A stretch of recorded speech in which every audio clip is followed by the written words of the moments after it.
doppelganger. I could feel him inside my head, burning, consuming, devouring. He crept through my entire body, dictating all that I did. It was like being constantly buried in sand up to your neck, unable to move your limbs without further entrenching yourself.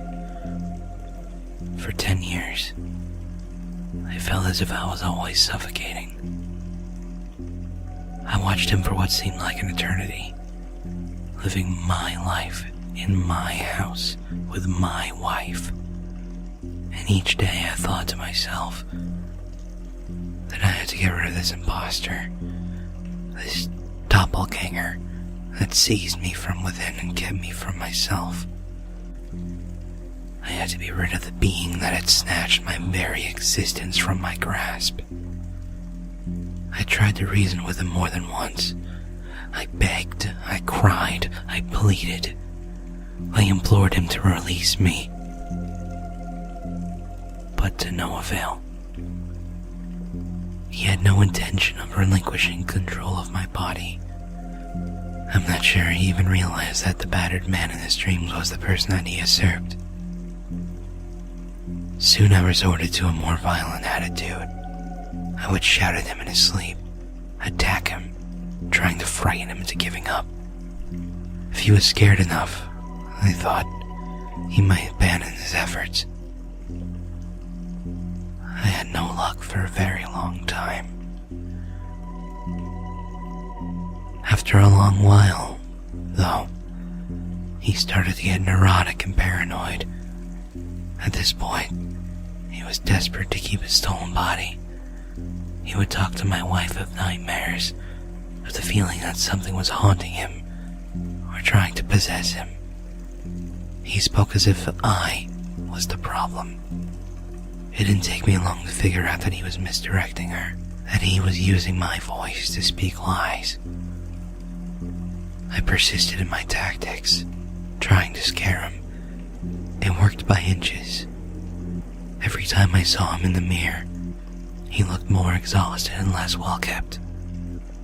The constant nightmares were taking a physical toll. I was weakening his grip. He became so desperate, in fact, that he began Googling things like demonic possession and poltergeists, looking for help. It was almost sad. There's not a whole lot out there on how to rid yourself of the original tenant of a body. Of course, he didn't find anything. But I did.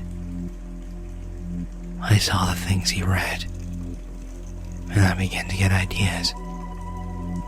Slowly, as I pushed against him, I felt him beginning to slip. He started to grow disorganized, paranoid. He quit my job and locked himself in my computer room, perching before a computer monitor as he searched desperately for help. He ruined my life before I could get it back, spending months in that office with the blinds drawn.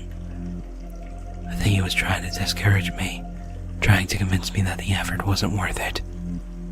I had no more job, no more wife, no more money. But I didn't give up. I had spent too long trying. I was gaining ground by miles now. I acquired control of my physical faculties once more. I could wiggle my fingers or toes for moments at a time. After practice, I could speak again. And eventually I learned to walk. He couldn't keep me strangled. This morning I woke up to realize that he was gone. I had control again.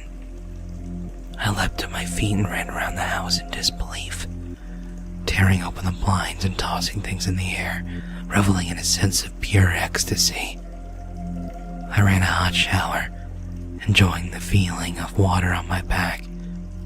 When I emerged, I took a moment to breathe the soap-scented air, amazed that I was finally free. Still grinning, I wiped down the foggy mirror with a towel so I could shave, but stopped dead the moment the glass was clear.